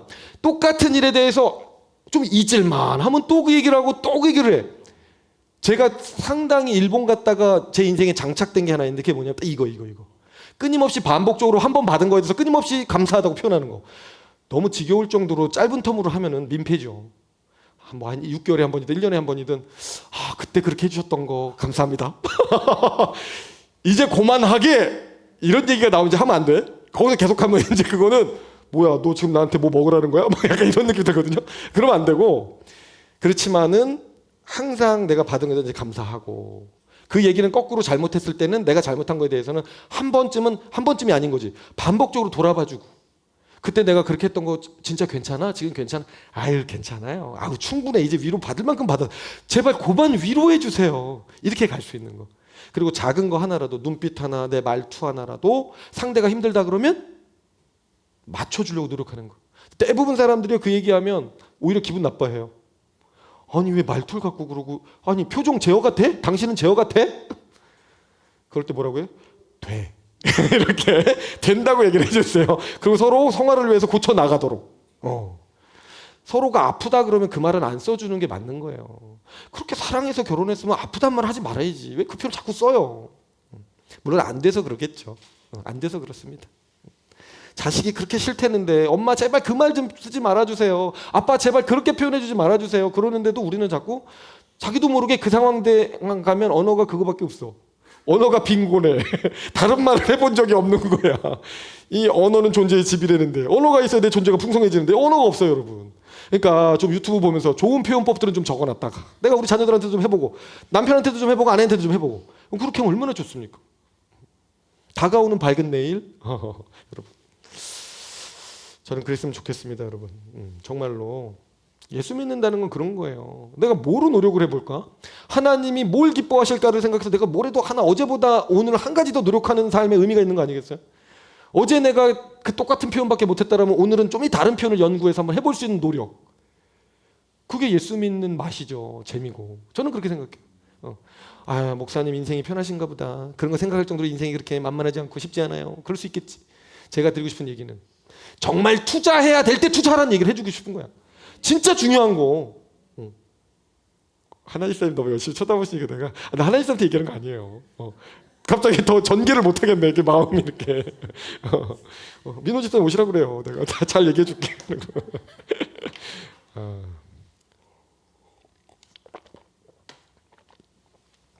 그래서 여러분 무슨 얘기를 이제 또 하냐면 죄 안에 이렇게 연대가 있기 때문에 한번 걸려들면 서로가 진흙탕 싸움이 되기 때문에 누가 옳으냐 이제 했을 때는 어느 한 사람도 완전히 옳다 문제는 저 사람에게만 있어요라고 말할 수 있는 사람 아무도 없다는 거예요. 우리는 이미 죄의 인자를 갖고 있기 때문에 어떤 상황의 시작은 저 사람이 촉발했을지라도 그 촉발된 상황을 이어받으면서 그 사람과 그 상황을 경영해가고 다루어가는 과정에서 나도 불완전하다 보니까 죄성이 계속 나오게 돼 있다는 거예요. 그래서 어느 한쪽이 100대 0 이런 건 없어요. 관계에 있어서. 그 얘기를 볼프가 꼬집어서 얘기를 하고 있습니다. 그래서 바로 이 죄 안에서 연대라고 하는 이것을 인정하는 사람만이 자기 의의 해체를 할 수 있대요. 나는 완전히 의로하라는 그 관념을 버릴 수 있대요. 이 구조를 알고 있어야. 그래서 갈등 속에서 나는 완전히 옳고 저 사람은 완전히 틀렸다는 생각을 내려놓아야 화해가 시작된다. 그렇지만 이런 얘기도 분명히 합니다. 그렇다고 해서 죄 안에서의 연대라는 논리가 죄의 동등성을 의미하지는 않는다. 즉 가해자도 죄인, 피해자도 죄인이니까 둘 다 똑같아라는 결론은 아니라는 거예요. 절대로. 하나님은 반드시 누구의 죄가 더 무겁고 누구의 죄가 더 가벼운지를 구별하셔서 구체적으로 그거에 맞게 공의롭게 심판해 주신다는 거예요. 그러니까 억울해하지 말라. 그래서 이런 얘기를 해요. 마을을 불태운 가해자의 죄와 이거는 구조적 집단적 의도적 폭력에 대한 예로 얘기를 한 거거든요. 일부러 작정을 하고 마을에 불을 지른 거예요. 이 죄와 피난 중에 먹을 게 없어서 너무너무 배가 고파서 어떤 집을 살짝 서리를 하거나 이제 수박 서리를 하거나 집을 털어가지고 이렇게 뭘 취했다라고 했을 때 그 생존 상황에서의 왜곡된 행동 이 둘 다 죄인 거는 맞지만 동등한 죄는 아니라는 거예요. 물론 하나님 앞에서 죄라는 것이 갖는 절대적인 무게감은 분명히 있습니다. 그러나 그 죄 안에서도 사안에 따라서는 무겁고 가벼운 게 있더라. 그래서 선지자들과 예수님의 심판은 항상 구체적이었다. 강자가 약자를 억압하는 것을 심판하셨고 억압하는 자는 심판하셨고 억압받는 자는 긍휼히 여기시는 부분도 있었다. 그래서 가해자의 죄가 더 크다. 그러나 피해자도 완전히 순수하지는 않다는 거. 나도 여전히 죄인이라는 것은 인정하고 가야 된다라는 얘기를 하고 있습니다. 자, 5번 배제와 교제, 교회. 자, 교회에도 그러면 그런 일이 있냐 없냐? 있다는 얘기 해주고 싶은 거예요. 교회 안에도요, 사회 집단이기 때문에 심리적으로 오염의 공포가 있고 정체성의 불안이 있고 소유와 권력에 대한 욕망이 있다는 거예요. 그런데 문제는 뭐냐? 자기들이 그런 욕심과 두려움 속에서 어떤 걸 행하는 거면서 그거를 마치 하나님이 그렇게 하시는 일인 양 혹은 교회를 위하는 일인 양 포장을 한다는 거예요, 사람들이. 저 사람은 우리와 신앙이 달라. 그러니까 내가 보니까 저 사람이 경쟁자예요. 저 사람을 배제하고 싶어요. 그럴 때 자꾸 이제 여론을 만드는 것이 저 사람 신앙 컬러가 좀 다른데? 저 사람은 안 되겠어 라고 자꾸 이렇게 만들어 간다는 거예요. 하늘이 알고 자기가 알죠. 이 죄는. 두 번째, 우리가 이 원칙을 지키지 않으면 공동체가 무너질 것 같아. 사실은 저 사람이 끼칠 영향력이 두려운 건데 어떤 원칙, 저 사람이 나설 수 없도록 어떤 원칙을 정함으로써 공동체를 지킨다는 명목하에 내 개인적인 사욕을 채우고 있는 거죠. 혹은 이 공동체의 발전을 위해 저 사람을 정리해야 한다. 저 사람을 내보내야 된다. 아예 이렇게까지 얘기를 할 수도 있다. 물론 여러분 실제로 정리가 돼야 되는 부분들이 있을 수 있고 실제로 지금 여기에서 액면 그대로 공동체가 이 원칙 지키지 않으면 무너질 수도 있고요. 저 사람은 우리와 신앙과 다르기 때문에 그 사람에 대해서 조금은 경계해야 되는 요소가 있을 수도 있어요. 이게 무조건 나쁘다는 게 아니에요. 그런데 본인이 알아.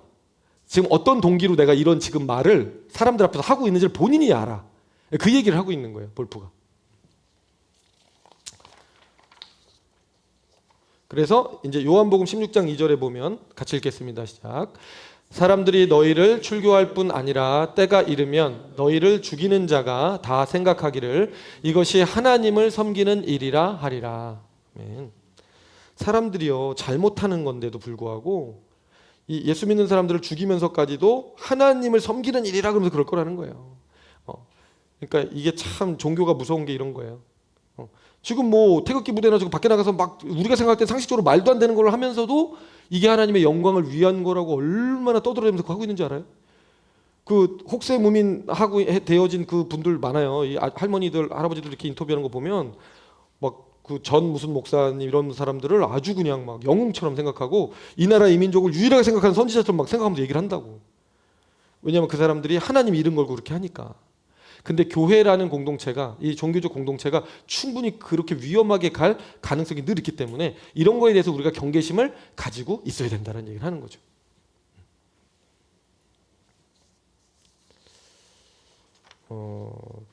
그런 얘기 좀 드리고 싶어요. 여러분 오염의 공포를 생각하다 이런 생각이 들어요. 순수주의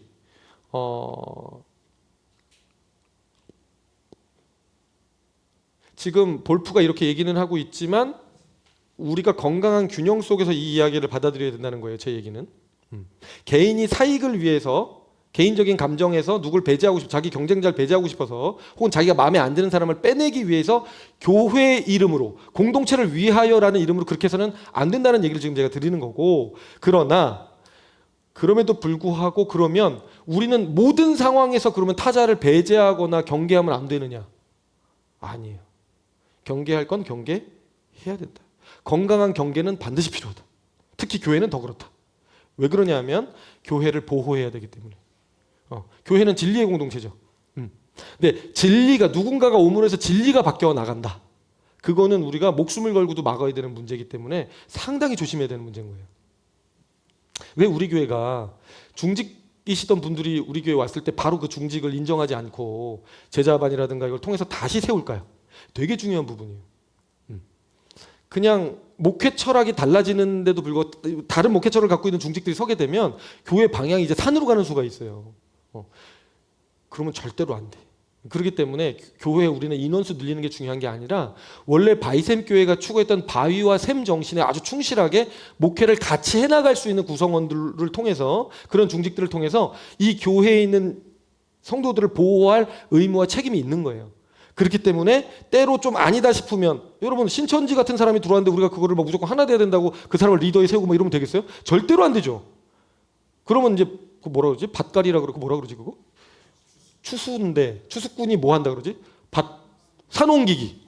산을 옮겨버린다니까. 대한예수교 장로의 바이센교회가 아닌 게 된다니까 이게 지금. 증거 장막선전 무슨 뭐 신천지회 무슨 뭐가 되는 거예요 우리가. 그럴 수 없죠 여러분. 저는 그 부분에 대해서만큼은 목숨을 걸고 사수할 거예요. 제가 왜 조직 신학을 할게요? 신학 중에 제일 어려워요. 제일 머리 아프고 진짜 제일 하기 싫은 게 조직 신학이에요. 수학 공식을 막 여러 개 외우는 듯한 느낌이 아주 재미없는. 이단을 방어하려면 조직 신학이 있어야 되거든요. 그 바운더리가 없으면 율법주의로 가든지 막 반율법주의로 가든지 막 이상한 데로 막 튀거든요. 그거의 균형을 딱 잡아야 돼요. 그거를 신학사에서 제일 잘 잡았던 사람 중에 하나가 누구예요? 헤르만 바빙크예요. 그래서 내가 바빙크를 공부한 거예요, 여러분. 이단의 그 아픔 때문에. 유명한 순댓국밥집이 있었는데 저희가 이제 다시 안 갑니다. 왜요? 주인이 바뀌었어요. 맛은 타협할 수 없죠. 진리는 타협할 수 없어요. 바이샘 교회만의 맛은 타협할 수 없다. 아멘. 그래서 우리 교회가 용병 안 뽑는 거예요. 웬만하면 우리 쪽에서 길러낸 사람들로 이 목회적 계대를 하고 싶었던 게 바이 정신과 샘 정신에 철저하지 않은 사람이 오면 이제 말아 먹거든요. 막국수가 되니까. 그래서 종교개혁 시대에도요 이 순수성에 대한 원칙이 있었습니다. 본질에는 일치를, 비본질에는 관용을, 이런 구호가 있어요. 본질에서만큼은 포기할 수 없다는 거예요. 이건 일치를 봐야 된다는 거예요. 아무리 칼뱅파와 뭐 루터파와 뭐 쯔빙글리파가 막 싸워도 구원에 관계된 문제면 이건 싸워야 돼. 구원에 관계된 게 아니라 찬양을 할 때 어떤 방식으로 할 거냐, 뭐 시편 찬송으로만 할 거냐, 아니면 뭐 가스펠을 추가할 거냐, 아니면 찬양 리더가 앞에서 이렇게 인도를 할 거냐, 아니 이런 문제는 그냥 합의를 보면 된다. 이거는 문화의 문제 아니냐. 그런데 진리가 틀려. 구원받는 거에 있어서 구원 진리가 틀린 문제에서 목숨 걸고 싸워야 된다. 이게 구호거든요. 근데 이 정신은요. 지금 이 시대에도 우리 바이센 교회에도 여전히 여러분들 삶 속에서도 여전히 적용돼야 되는 문제예요. 진리를 지켜내는 문제에 있어서는 이거는 뭐 그러나 문화적인 측면에 있어서는 우리가 타협의 여지가 있다. 얼마든 맞춰줄 수 있다. 약한 영혼에게 더 맞춰줄 수도 있고 맞출 수 있다. 그렇지만은 진리 부분은 아주 깐깐하게 우리가 지켜내야 된다. 그런 말씀 좀 드리고 싶어요. 6번 배제에서 포용으로 방향 전환을 향하여. 이 부분은 앞으로 계속되는 이제 그 강론에서 더 구체적으로 다룰 겁니다. 근데 여기서는 그냥 방향만 몇 개 딱딱 찍어드리려고 제가 말씀을 드렸습니다. 첫째, 그럼 우리가 어떻게 그렇게 전환해 나갈 수 있을까? 이 배제하던 이 이기적인 인간들이 어떻게 하면 좋을까? 첫째, 자기 자신의 배제를 직면할 필요가 있다. 나는 누구를 배제하고 있지? 지금 이렇게 살아가면서 은근히 내가 은따를 시키고 있는 사람이 있지는 않은가? 우리 가족 구성원 중에서 내 마음에 좀 안 들어서 은근히 내가 그렇게 하는 가족은 없지 않은가? 또 교회 안에서 내가 은근히 내 마음에 안 들어서 내가 아주 간접적인 방식으로 배제하고 있는 사람이 있지는 않은가? 내가 그 타자에게 어떤 폭력을 행한 것은 없는가? 이 질문이 불편한데, 그러나 이 불편함을 피하는 한 배제는 계속 된다는 거예요. 직면해서 나는 그런지 몰랐는데 내가 그렇게 살아가고 있는 것일 수도 있겠다라고 하는 생각을 한 번씩 두 번씩 자꾸 하게 되면 가능성이 상당히 높아지는 거죠. 그래서 자신이 가해자였던 순간들을 정직하게 직면할 수 있으면 좋겠다라는 얘기고요. 두 번째, 타자의 얼굴을 볼 수 있어야 된다. 이거는 정말 끊임없이 계속되는 주제인 것 같아요. 예수님이 항상 타자의 얼굴을 보고 그 타자에 대한 긍휼함이 있기 때문에 그 타자에 맞는 반응을 늘 먼저 취약한 위치에 서시면서까지 거절의 어떤 위험성에 서면서까지도 늘 먼저 하셨잖아요.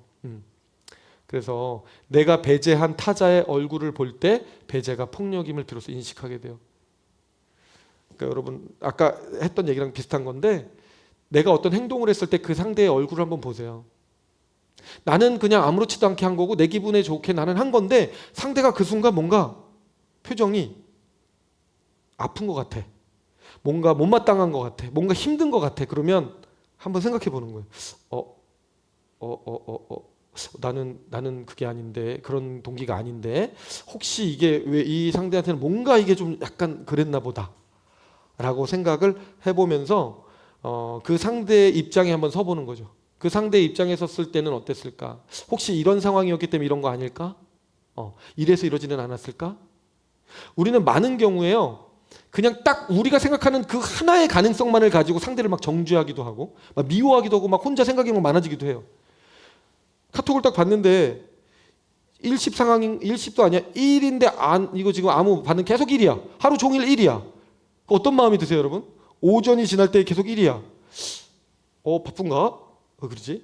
자, 오후가 돼? 뭐야 이거? 지금쯤에는 봤어야 되는데 저녁이 됐어? 야, 이건 노골적이네. 막 이렇게 되죠. 그런데 상대는 매우 바빴을 수도 있고요. 너무 많은 카톡을 하루에 처리하다가 그게 이제 봤다고 생각하고 지나가졌을 수도 있는 거야. 그리고 특별한 어떤 상황이 있을 수도 있는 거야. 그런데 우리는 이런 상황들에 대해서 혼자 막 상상의 나라를 펴서 소설을 해가지고 완전히 그냥 거의 그냥 죽일 사람이 돼 있는 경우가 있더라는 거예요, 실제로. 요즘에 이제 카톡 세대이기 때문에 그런 일이 많아요. 고세미 씨인가 하여튼 이 그 소통의 달인이라 해서 직장 그 소통을 맨날 해주는 그분이 그때 좋아하는 분이 있는데 그분이 이제 이런 얘기들 가끔 해주거든요. 근데 이제 듣다 보면 약간 무릎을 치죠. 그래 이거를 알아야 될 사람들이 혼자 그냥 막 이렇게 커져가지고 막 서로 아무 일도 없었는데 서로 엄청난 일이 돼서 만나는 경우가 있어요. 엄청나게 해결해야 돼. 타인의 그 타자의 입장에 서서 항상 생각해주는 습관을 가질 수만 있다면 옛날에 그 참을인 3번이면 화를 면한다 그랬나요? 거의 그런 거예요, 여러분. 항상 상대를 생각해 주다 보면 화를 면합니다. 우리가 서로에게. 그리고 사랑의 기회가 훨씬 많이 주어지는 거예요. 셋째, 십자가를 바라보는 것이다. 이거는 이제 앞으로 계속 전개가 되겠죠. 2장 마지막에서 이렇게 말을 하는데 성령이 자아의 심령 안으로 들어와 자아를 탈중심화하고 멋지는 표현이죠. 내가 늘 중심이던 사람이요 나를 주변부로 몰아내는 거예요. 그리고 그 중앙에는 예수님이 자리하시는 거예요.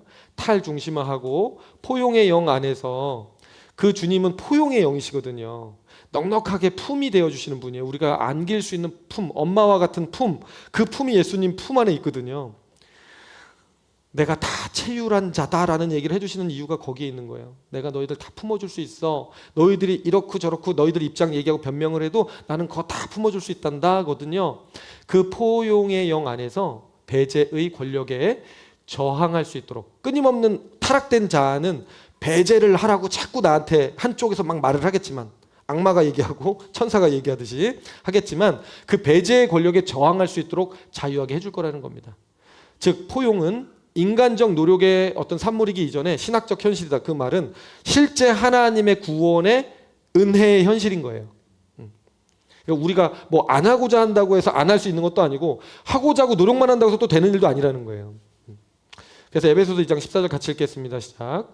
그는 우리의 화평이신지라 둘로 하나를 만드사 원수된 것 곧 중간에 막힌 담을 자기 육체로 하시고. 아멘. 예수님이 우리 안에 오실 때에만 지금 우리가 여태까지 얘기했던 그 배제의 메커니즘은 사슬이 끊어지는 거예요. 주님 아니면 안 됩니다. 그래서 다시 우리는 무릎을 꿇고 철학을 넘어 신학으로 넘어가는 거죠. 그리스도가 중간에 막힌 담을 허셨습니다. 자, 적용 질문이에요. 1번 한번 생각해 보세요. 나는 어떤 집단이나 사람을 배제하고 있는가? 그 배제는 주로 어떤 형태로 나타나는가? 무시, 혐오, 두려움, 의도적 거리두기, 동화의 압력 등등 한번 생각해 보십시오. 두 번째, 볼프가 말한 3가지 배제의 동인, 오염의 공포, 정체성의 불안, 소유와 권력의 욕망. 오염의 공포는 저 사람이 나한테 오면 왠지 내가 더러워질 거고 이상해질 것 같은 공포. 정체성의 불안은 저 사람이 오면 내가 작아질 것만 같은 불안. 소유와 권력의 욕망은 저 사람이 오면 내 것을 빼앗아 갈 것만 같은 그런 불안. 이런 불안들 중 나에게 가장 잘 작동하는 것은 무엇일까요? 그러니까 소유 욕구냐 인정의 욕구냐 뭐 이런 거죠. 어떤 게 나를 지배하고 있는가? 어떤 상황에서 그것이 가장 강하게 나타나는가? 세 번째, 나는 자신이 행한 배제, 폭력보다 당한 배제, 피해를 더 선명하게 기억하는가? 내가 타자에게 행한 배제 중에 아직 직면하지 않은 것이 있는가? 항상 받은 것만 생각하는데 한번 내가 혹시 준 거는 없나 한번 생각해 보셨으면 좋겠어요. 그리고 살아오면서 나 때문에 상처받았을 사람들을 한 번쯤은 떠올려보고 기도할 때 하나님께 회개할 수 있었으면 좋겠습니다. 그리고 네 번째, 우리 공동체에서 신학적 언어로 정당화되는 배제가 있는가? 그것이 정말 하나님의 뜻인가? 아니면 우리의 두려움이나 욕망이 신학으로 포장된 것인가? 자, 마무리 기도 같이 하고 마치도록 하겠습니다. 같이 읽겠습니다. 하나님, 우리는 우리 자신의 배제를 잘 보지 못합니다. 우리가 행한 폭력보다 우리가 당한 폭력을 더 잘 기억합니다. 우리 안에 오염 공포를 직면하게 하소서. 우리의 정체성 불안을 당신 앞에 내려놓게 하소서. 우리 안에 소유욕과 권력욕을 솔직히 고백하게 하소서. 우리가 배제한 자들의 얼굴을 보게 하소서. 그 얼굴이 우리에게 건네는 말을 듣게 하소서. 그리고 십자가 앞에서 배제의 패턴이 끊어지는 것을 경험하게 하소서. 예수님의 이름으로 기도합니다. 아멘. 아멘. 수고하셨습니다.